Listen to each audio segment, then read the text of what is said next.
now it's my pleasure to introduce the reason why we're actually here, Mark Peterson. Mark got his undergrad in political science from Dartmouth College, as well as his MBA from the Tuck School of Business, also at Dartmouth. After that, he worked at some of the largest companies in the United States and across the globe, both General Mills, Accenture, several others. In addition to that, he is a serial founder, having co-founded or founded at least 4 companies from LinkedIn.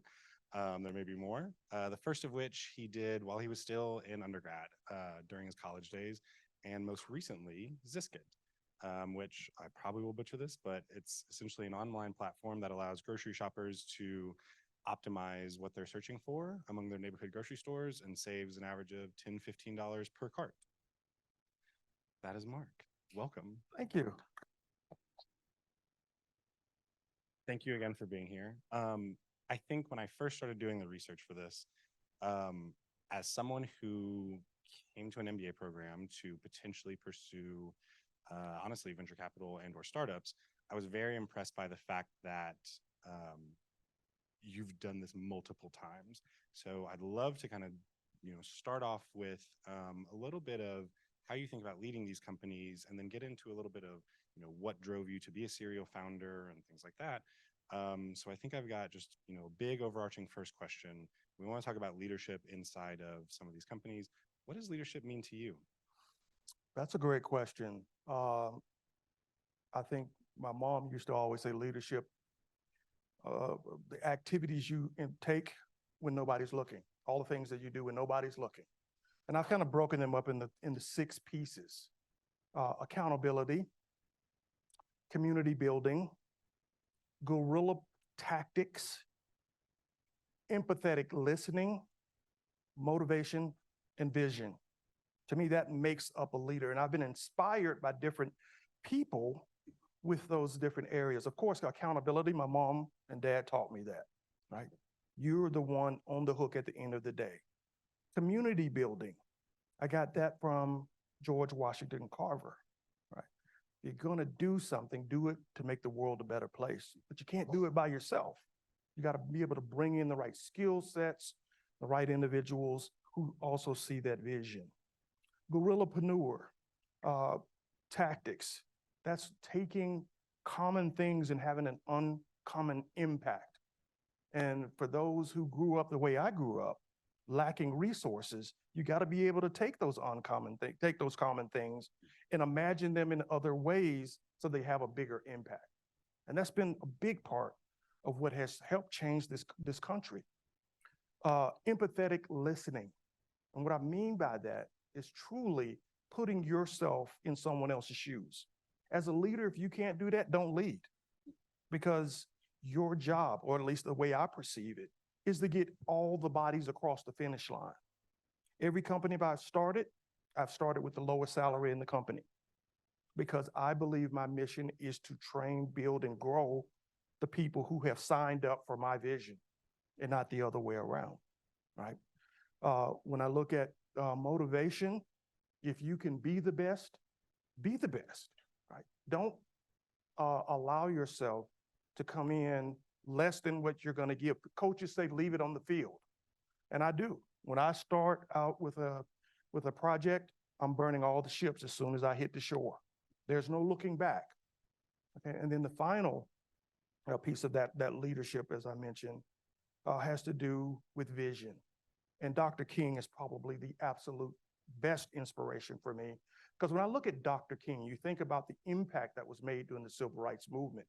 You got to understand how far ahead his thinking was to make the changes that he and the organizations that worked with him made. Think about the bus boycott. Now, that changed Montgomery, Alabama, but peel back what that boycott really was. It was the very first Uber pilot. Seriously, a year of riding in shared cars, taxis, vans, and buses before anyone thought about doing it on that scale. So Dr. King was using the gigging economy before there was a gig. He found a place to stay when racism wouldn't let him stay in hotels using Jack and Jill. That's not social media, those were social clubs. But again, he was creating Airbnb before there was an Airbnb. So all of those things, when you look at it, accumulate, build up to taking common things to have an uncommon impact. Now, the only thing I would have advised Dr. King is monetize it, right? Never monetize those things. But he had a larger vision for what he saw for the world with those kinds of tactics. So when I look at leadership, that's how I break it down. And I think every leader needs to integrate those things into their style in some form or fashion. Gotcha. I love everything about that answer. It kind of answers my next question. So I'm going to pivot ever so slightly. And you've talked about Dr. King, George Washington Carver, your parents as influential people that have helped shape how you think about leadership and leading the spaces you occupy. Has there been an event or a period of time throughout your career that has also similarly influenced you, that made you stand up and say, this is, I have a vision for whatever company I'm in, for whatever position I'm in, and I think I should do something about this, or I think this is how I want to lead, or this is how I think it should be done? Yeah, absolutely. For people who have seen some of my YouTube videos when I graduated Techstars, you know a little bit about my story. My mom and dad weren't wealthy by any account, and my mom would spend hours on a Saturday or Sunday just trying to figure out where she was going to shop. And she would list 5 or 6 different stores and build this extensive shopping list, invest 4 hours planning and another 4 hours shopping. And what that told me is that there are a lot of people who are underserved. And we have all of this great technology that keeps getting deployed, but never reaching the people who need it the most. And I don't know, as a kid, maybe that pissed me off. I think it did, because I've been chasing solutions to food and food-related problems for most of my life. So I think that was the initial seed that kind of said, take this gift you have and find ways to serve the underserved. And so the things that I have built, the things that I've been a part of, I've followed that trail to get the skill sets, to get the knowledge, and then, of course, the ability to build companies that could make the world a better place. Let's talk about that first one. You're, I think, a freshman in undergrad when you decide to start your first startup. What were you hoping to accomplish? What did you want to get out of it? And in hindsight, do you think that helped pave the way for then 3 other companies to follow and a very successful entrepreneurial career? Well, that actually was my second. I launched a magazine as a high school student that was Le Noir magazine, and then we renamed it Inform. And I saw a gap. The Black community was underserved with political, with science, news, and other inspirational messages. And I said, I want to solve that. I took out on that journey, built that magazine, and that's one of the ways I ended up at Dartmouth, because of that magazine. We grew it to a few thousand subscribers, got Cornell West to be on our board. And our goal was, again, like to change the minds and hearts of people and to try to inspire. And that brought me in contact with people at Dartmouth that made me say, that's a home for me. That's a place where I can continue to grow this magazine. While on campus, again, I'm always looking around and saying, are there people who are underserved? And that first week that I was on campus, my mom sent me this huge care package. I mean, packed with everything you could possibly think to eat. And I'm going, great. This is going to not make it back to my room because I'm going to eat all of this en route. I turned around and everybody was doing the exact same thing. I'm going, wait a minute. This is a great college in a very small town, and everybody's getting boxes shipped all over the country to them. Seems like they're a bunch of underserved students. And so I took that idea to the dean and said, there's a bunch of underserved students, and I think I can fix this problem. And, you know, this is one of the reasons why I love my college, because he put it back on me. He's like, what are you going to do about it? I said, I'm going to do what I think I could do, but you're going to do what you got to do too. And that means you're going to give me a space that I'm not going to pay for. And you're going to give me something that hadn't happened anywhere else. And that's the ability for students to use their ID to pay for these groceries that I'm going to put in this room. And he said yes and yes. And that was the beginning of trying to solve that problem on the campus. Now, after that, he said, you're doing such a great job with the store. Why not buy all my hot dog carts? Because we had a centralized dining. And so people who had classes on the other side of campus had no way to get food. And so he bought all these hot dog carts, but nobody would work them. So they were mothballed in the dining facility where I ran my store. So I bought them and worked out a deal where I would procure using the college's procurement account.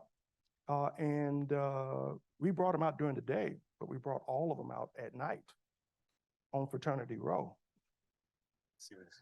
And of course, I let all the students charge their hot dogs using their ID. We couldn't stay packed. I mean, it was just one of those things where everybody called me the hot dog man. So it was just, yeah. So it became an obsession looking for underserved markets, underserved opportunities. And that very first one introduced me to groceries and the issues around serving that market. And then we started extending it to other campuses. I'd love to pull at this thread a little bit. Okay. It pulls nicely in the direction we're going. This sounds like essentially Ziscuit 1.0 or pre-Ziscuit. Tell us a little bit more about what you're doing with Ziscuit here, and sounds like we get an idea of what's important to you, but why is this very important to you? Why is this your fight? And ultimately, if someone wanted to get involved, potentially, how would they do it? Yeah, you're correct on your earlier point. That was Ziscuit 1.0. There have probably been Ziscuit 5.0 along the way because I tried to bring a grocery store back to my hometown in Linden, Alabama, which is 50 miles from Selma, where I went to school, and realized I didn't know enough about running a larger store, which prompted me to go back and get my MBA. But that was Ziscuit 2.0. And we tried to do everything to make that work, including introducing home delivery at a time, yes, before people were even thinking about delivery. We were interviewing doctors in the neighborhood because so many people had high blood pressure, and we were stocking the store with things that could make food into medicine. And so we loved what we did with the Ziscuit 2.0. We launched Rescue after that, a platform that would let people save more if they shared more. That was Ziscuit 3.0. So each one of these times, I'm looking at food and realizing that in this country, food is getting more complex. People are getting less of it, and the quality of it is going down. And what is that doing? That's destroying communities. So I grew up walking out the front door, and everything you want to eat was in a garden. That disappeared, and when that disappeared, it was replaced with low quality food that started to change the health of America. And again, that impacted me on a genetic level. It really pulled at the fiber of who I am and said, we got to figure out a way to solve that. Hunger in this country is not a food problem. It's a logistical problem. And so that was the charge I kept trying to figure out with each one of these iterations of Ziscuit. And so Ziscuit then became a way for us to utilize, finally, the technology caught up with the problem, a way for us to figure out how to aggregate demand and get the food to the people that the people wanted at a price that they could pay. So we built the world's first grocery search engine to be the tip of the spear to help give information and time back to people who needed better prices. Basically to solve the problem my mom had, right? No more 4-hour marathon sessions looking for cheap groceries. Just put your list on the platform and get back where the cheapest items are. Once the list is up there, I'm continuously telling you, hey, I found another saving. I found it $10 more cheaper for next week. We then decided that we had to continue with that by looking at what's happening around the country. Whether you're rich or poor, all of your grocery stores are disappearing in a lot of communities. So how do you replace those? So we are rolling out refrigerated food lockers. We deployed the very first one this month in Selma, Alabama, in a place that just lost another grocery store. We're down to just two. We're going to put another one in Uniontown, Alabama. They have no grocery store. They just lost a Piggly Wiggly. That was it. So where are people supposed to go? They're going to go 50 miles from Uniontown to Selma to shop. That's a tax that takes food literally off your plate. So our mission is to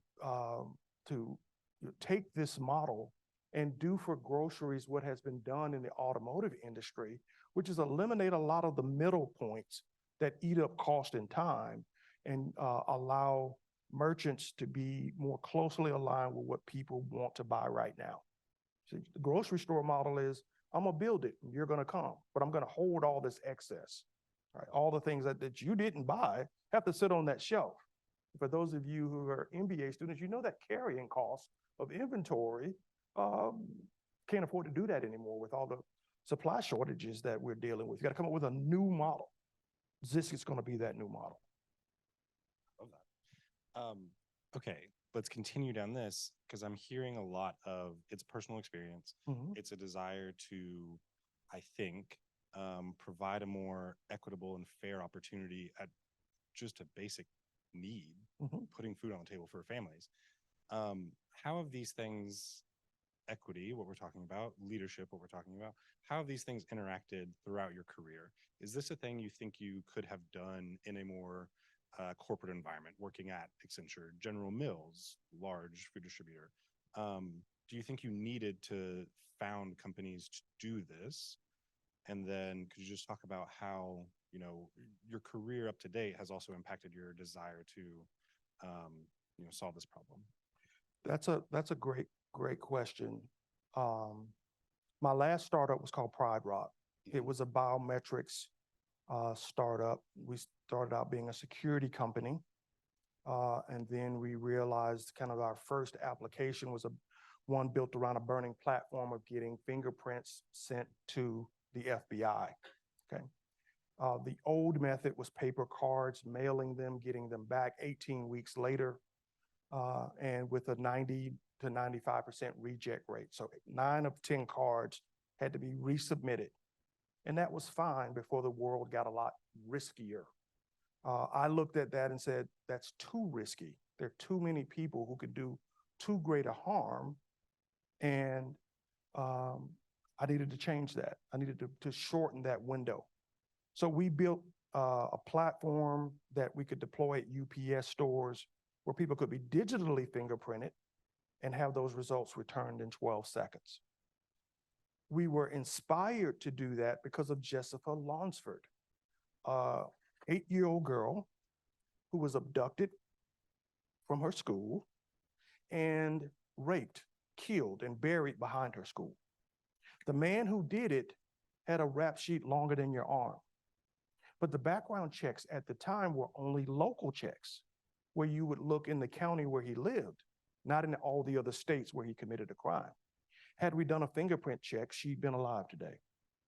So that platform gave me the opportunity to make the world a safer place by rolling out 650 collection points around the world where we could get instant checks done in about 12 seconds. Now, could I have built that in corporate America? I tried. So when I left Accenture, I went to an Equifax spinout called ChoicePoint, where I headed up the international division and the company's incubator. I built 1.0 of that platform and went to the CEO and said, guess what? We could change the world. He said, great, tell me how. Told him what I just told you. I said, it's gonna take a lot of capital, because at the time, those machines were as big as this table and cost $100,000 per unit. I had to take that money out of my own pocket to put the first 4 up, okay? He looked at us as a great idea. It is wonderful. We can change the world, but the shareholders just won't eat that kind of capital. to get the longer term return. Can't do it. So the markets have certain limitations on ideas that are big, that change, that impact, and you have to have the ability to navigate those or have investors who have the stomach to weather years and years and years of investment before you get the return and the impact you want. They call those investors social impact investors. They didn't exist when I was building that in a corporate sense, right? And so very few people have what Jeff Bezos got. A lot of good investors who rode with him for 15 years until Amazon started delivering the vision that he had from day one, right? My own CEO at Accenture was Webvan. I thought Webvan was a wonderful idea to bring groceries right to your door. His investors weren't willing to wait, and so they shut it down. So for those who have the big ideas, I'm not saying it can't happen in corporate America, but there has to be a special set of circumstances that give you the latitude to make that happen, right? And you got case study after case study after case study of people who have had to take dramatic steps, including Steve Jobs. I mean, he got ran out of his company thinking big the first time, right? So these things are big ideas sometimes require the path that I've taken just because of how the markets work. I am an unashamed and completely Homer Apple fan. So the Steve Jobs drop is, I love that. I'll cop to that. A thing you mentioned though, as far as, okay, so there's the investor aspect, as I'm sure all the MBA students know. That's a reality that you're going to have to deal with in corporate life. Is there anything, imagine for 2 seconds, college Mark is in the crowd today, or just any of these people. What advice would you have for them as they're about to enter the workforce, predominantly in more traditional, I think, corporate roles? Most people, I don't think, leave an MBA program or undergrad and go directly to a startup. What advice do you have for them as far as, leading in the workforce, even starting out at a young age, where, it's easy to get caught up in, my boss just said, basically, we couldn't justify this to shareholders. Instead of just dropping the ball there, what could they do? You got to have a plan. You have to have a plan.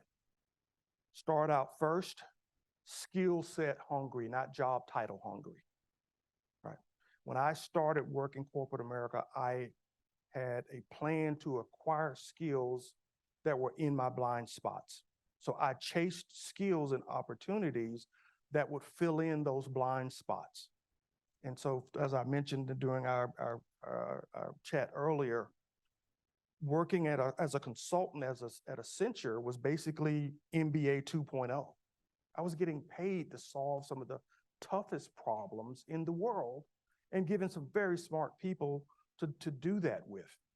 But I didn't just lead. There were gaps in my skill sets that I said, I'm gonna jump in and I wanna lead that part of the project so that I get better at developing models, at doing forecasting, doing modeling and planning, all those things that may have been gaps, because I figured somewhere down the road as an entrepreneur, when I needed to wear multiple hats, I'd have those skills right at my own disposal. So first thing, chase skills, not job titles. They'll always pay in the long run, should you decide to stay in corporate America. Because when people start cutting in corporate America, they keep the people with skills who can make the impact. Second thing, as part of your plan for post-corporate America if you want to be an entrepreneur. So as a consultant, I signed up for every rewards plan you could possibly imagine, every one. When I left Accenture, guess how many miles I had with Delta? 1 million. Guess how many I had with American? 1 million. Guess how many I had? You just go through all the airlines, because I was on so many projects while I was there. I built up a ton of miles. Built up a ton of miles with Marriott and Hyatt. Right? How many times have I had to pay for a flight as an entrepreneur when I've had to go sell Pride Rock or sell Ziscuit? Not a single one. So I was investing in the future of my startups by making sure I took full advantage of those types of opportunities when I was in corporate America. Those are ways that you reward yourself for the hard work that you're doing in corporate America. The third thing is part of your plan. Plan to take care of everyone else before you go after your ideas. Now, what do I mean by that? I signed up in 1991 for youpromise.com. Youpromise.com is a site that when I buy stuff, they put money in a 529 account. And everything I bought through my business, I went through YouPromise, and they put money in my 529 account. I didn't have kids at that time, but I was planning ahead. So when I would submit fingerprint records to the FBI and they would charge me $75 to a credit card, I had the YouPromise credit card that they were charging, and I was getting 3 to 5% back for everything that went through that card. Now think about that. We were at one point submitting 100,000 prints a month, times 75, times 5%. All of that going into my 529 account. Why was that important to me? My vision and desire to have an impact on the world should not destroy the opportunity for my kids to have a vision and impact of their own. And so by doing that, I was able to have the best of both worlds, to have my cake, pie, and eat it too, while still having the security of those sorts of assets. Another part of that plan, at 18, I started buying stocks through no-load plans. These are no-load stocks where you can call the company.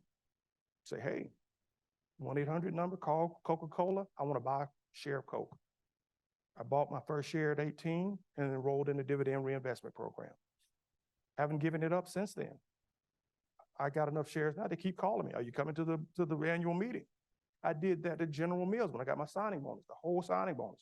Bought shares in the company, signed up for the dividend reinvestment program. Again, because when you're in this world, in a startup world, you got to have enough runway for you to figure out the business model, to have the time to make sure you can scale that model. And you're not always going to be in a place where investors are going to want to put the money in that you want without them getting more than they deserve. And I refuse to let them do that. So that sort of planning, if you're going in the corporate world, come in with that kind of plan so that when you emerge, you're ahead of the game. You can have the impact you want and have the kind of control you want. So with Pride Rock, when I knew it was going to cost capital, that was not a problem. When I knew I needed to pivot, not a problem. I did that on my own terms and not on the terms of people who were invested in the company. So that's what I would say to you if you're considering corporate America and may have an idea of wanting to be an entrepreneur. Take the steps necessary to win, right? Go back to my leadership qualities. You want to win, you got to plan to win. You're going to be the best, you got to go and try to push to be the best. And that requires doing these kind of steps. The steps that happen when no one's looking. Those are the things that help you to win. I'd love to ask you one more question before I think we open it up to everyone. What do you think people get wrong with their ideas of leadership, equity, entrepreneurship, any of the things we've talked about so far? What do you think people get wrong about it? They assume incorrectly, and or another way to think about it, what do you wish more people asked about? I think the thing they get wrong is that we have a lot of very high-profile bad leaders. You have superhero leaders that don't put the people in the organization first. My professor of strategic accounting at Tuck, the late Mr. Shank, Professor Shank, I can remember sitting in the audience like you guys, and he was up front. And we were going through a business case. And we were looking at the financials, and the company was bleeding money. And he said, what are we going to do? One of my classmates raised his hand and said, well, I think we start cutting some of the labor. Professor Shank just froze in his tracks. He said, you're the CEO, and the first thing you're going to do is cut the labor. And you're calling it the labor, right? You don't have any thoughts about what it's going to do to the lives of the people who've invested in your vision. Your first thought was not to cut your own salary, right? In a world now where the CEO is making 50, 75, 100 times what the person that's the lowest person in the company, the first thing you do is cut the lives of the people who can't afford to be cut. We have some bad models out there now of people who are calling that leadership and calling that value creation. That's not value creation, that's wealth transfer. Okay, value creation is a contract between you and me where we both benefit. And that type of relationship should occur with your employees as well. So I think that's what we're getting wrong, but that's what gets glorified when someone can have 100 billion, 200 billion, and then a third of the people at your company don't have healthcare. Okay, that's what we're getting wrong. Now, what do I wish more people would ask or focus on? The things we just talked about, right? Google put in non-equity capital into our company. They invited me up to speak to their office in North Carolina. And they were referring to Ziscuit as a social impact company. And that came up in the discussion. And I pushed back against that, right? I said, we're not a social, if we're a social impact company, everybody should be a social impact company. Why would any company get exempt from having a social impact if they're selling to the public? Right? After I finished Pride Rock, I wrote a book called Gorillapreneur.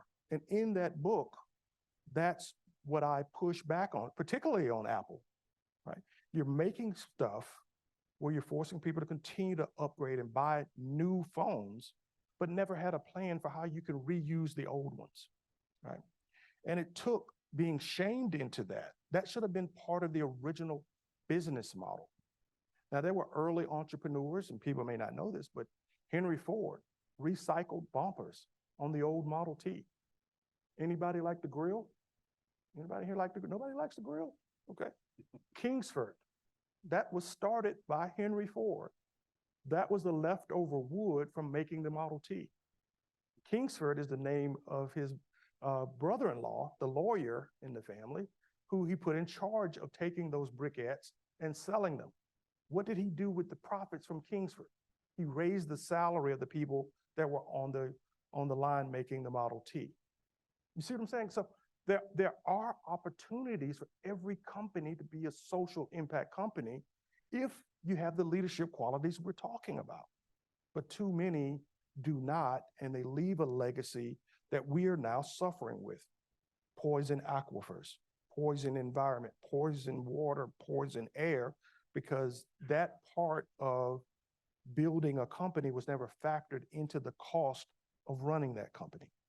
And so that's what I wish more people would ask about is how do I make my company a social impact company?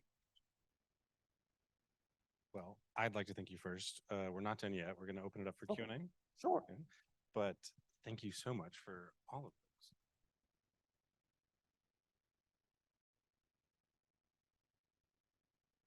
Yes, thank you, Mark and Tony. We're opening it up to Q&A for this last about 10 minutes. So does anybody have a question for Mark?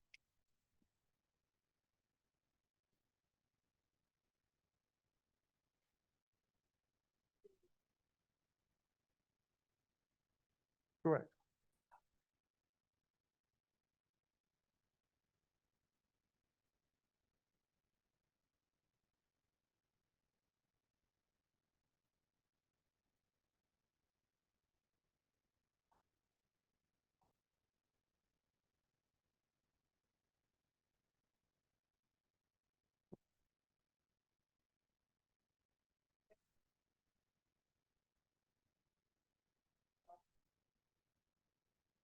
Ooh, yeah, boy.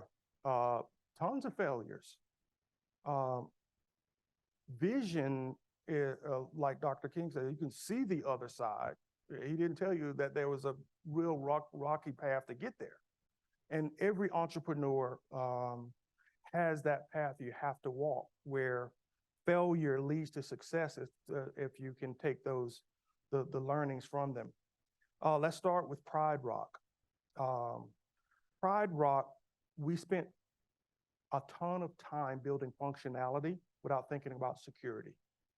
So we wanted the whiz-bang ability to submit fingerprints and get results back faster than anybody else so that we could speed up the process of making the world a safer place. We didn't think about the data that we were collecting and how radioactive that data is if it's exposed to the public. And so we had about 10 customers at the time, and I was flown up to meet with the CEO of Lehman Brothers after pitching to his entire executive team, and they were ready to sign the contract. We were in a conference room, took his fingerprints, submitted them, came right back. Everything worked perfectly. He said, "This is great technology, but Lehman Brothers is not using it." I'm like, "What are you talking about?" He's like, "Do you think I'm going to send someone I'm paying $1 million down to a UPS store and let them say out loud their name, their social, their date of birth? You think I'm going to let someone go in there and give their weight, their hair color, eye color?" He said, "You fix that problem, we'll sign. But until then, don't come back." Now, that meant I got the customers who were just starting to build this company on a platform that were completely exposed, and I'd have to start over from scratch and rebuild the entire system from the ground up with a team of just 4 people. How do you do that? That plane ride was one of the roughest I have ever had, right? Filled with tears, filled with regret, because the team was waiting for me to come back and say, "Hey, we got a signature name on this platform, Lehman Brothers." That was going to put us into the next phase of our growth. I'm coming back telling them, not only do we not have Lehman Brothers, we got to start over. We got to take everybody off this platform. We got to figure out how to rebuild it so that it's a lot more secure. And we got to figure out how to tighten our belts to do it. That hurt. And those are the types of pain you feel as an entrepreneur. Those are the times when you could give up if you don't believe in your vision. So that sticks with me. The second big failure, this is now we're on the other side of Lehman. We've built it, and we're starting to partner with all the big screening companies that needed a fingerprint solution to sell to their customers. We partnered with one company, sizable publicly traded company. We integrated with their platform, and everything was going well until I get a call in the middle of the night from the head of HR from Bank of America, who said, "I put in a social and I saw the results of another bank in the return." And I was like, "What?" He's like, "Yeah, I put in a social into your partner's platform. I saw my application and I saw my rival's application." Well, my partner's platform, we're using social as a pin for those records. When you get companies that are too big, like Wachovia and Bank of America on the same platform, those employees are applying to both companies. So when you use that as a pin, you're going to bring back all those old records. This guy's like, "That's a breach, Mr. Peterson. I'll see you in the morning in the boardroom." I called the partner company and said, "Guys, your platform's broken in terms of this pin. We got to figure out a solution. One of y'all, the president, CEO, one of y'all need to be on a plane with me in the morning." They refused. They didn't want to go. I get in that boardroom, and it's everybody in that boardroom. And they stood there and went around the room and yelled at me, each one of them. I'm just sitting, and they're just giving me the riot act. That was a huge, huge moment. But I learned something in that moment. The relationship you have with your team, you got to extend that to your partner. All of that I just talked about in terms of leadership, if they don't have accountability and all those other characteristics, don't sign on the line with them. Because your livelihood, your employees' livelihood are on the line when things go up in the air like that. Now, fortunately, I sat there and took it. Everybody in the room got their chance to tell me I wasn't a son of God, and that they wanted to, just choke me to death. But when they were all done, I did what you're supposed to do. Say you're sorry. Right? That's what I said. I'm sorry, but I'm going to fix it, and I have it fixed by tomorrow, which we did. And that relationship became the tightest relationship of all my clients after that particular issue. So that was another very, very painful experience. And we've had the similar ones with Ziscuit and with other startups, right? Where you hit a point where you realize you got a business, but you don't have a company, which means it can't scale. And at that point, you have to figure out how you pivot. What do you take forward and what do you don't? And that's, again, for those who want to be consultants, I love that as part of my life, right? Solving those kind of problems. When I started at Choice Point, when I said I was the head of international and the head of the incubator, the first job the CEO gave me was, hey, we got this product called Choice Trust. It was supposed to protect the internet. Your first job is to tell me if my $10 million investment is worth it. I knew right there on the spot that it was horrible investment. I didn't want to lose my job the first day, so I had to give me 30 days to find a new job. No, but I was able to break those pieces down and pivot and create something that was more valuable. So the lesson I take out of these failures is that all of those things are important if you're going to be a serial entrepreneur. Thank you, Mark. Thanks for being so candid with us.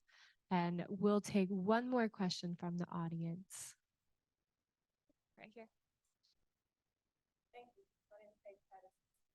Tackle her question. You talked about building your own business as far as like building your own application, like startup companies.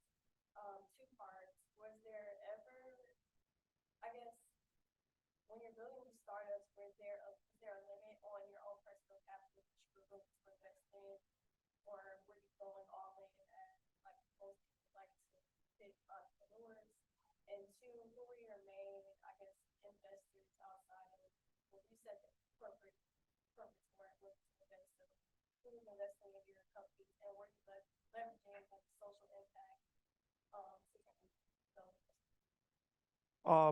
First question, is there a limit on what I'll invest? Before I invest, I have to convince myself that the strategy is one that's viable. So I'll invest more energy into understanding the model than I'll actually do building that model. Your first model is not a Corvette. Your first model is not even a Toyota. It's a tricycle, right? You're building the test to see if this thing will actually work. So I go into it knowing that the very first solution is throwaway, right? Because you just want to figure out, can this work? So with Pride Rock, we built a toy, literally, that could only work in one location to see if it could work. So I had a natural cap on what that would be, and I always do that. The first thing is a throwaway. I want to make sure it can work. And that lets me preserve capital, but it forces me to do a lot more thinking up front, right? That's the thing I have with a lot of these accelerators. They say, get out there fast, do that. No, get in there and think first. Figure out the model, test it in your mind and go, what's my SWOT analysis? What am I going to be running into? And can I build this into the first prototype? Okay. Your second part of your question was social impact investors and who can put money in. When you prove the model, the investors show up and you have leverage. So when Pride Rock was delivering $1 million in prints every month, everybody wanted to be a part of it. I mean, think about a party. When you got a hot party, everybody wants to be there, right? And so for fear of missing out, or FOMO, they will come in and say, I'll take 1%, 2% for this larger amount of money. And that's what happened. So Pride Rock, we had one of these publicly traded background screening companies said, I gotta be integrated to your platform to win all these other clients. We'll give you 10 million to be a part of this. I took the 10 million and turned around and said, what am I gonna do to make more disruptive capabilities? Because what you gotta realize with fingerprinting, Lockheed built the fingerprint platform. When I said I was gonna create a distributed model, everybody laughed at me because people were selling these machines to companies and not putting them in public places. When that started to work, Lockheed calls me up and says, I wanna buy your company or we're gonna put you out of business. So I had to continuously innovate to stay ahead of these big guys if I wanted to be in this market. Now, I told them, thank you for wanting to put me out of business, because when a big company tells you that, you should throw a party, because that means you now have a market. They've just told you that what you're doing is the right way to do it. And by them getting in the market, they validate your solution. So I was happy to hear that. So that's how I think about venture capital, is that I want to start the conversation with leverage. And when you are delivering value with your platform, you have leverage in that conversation.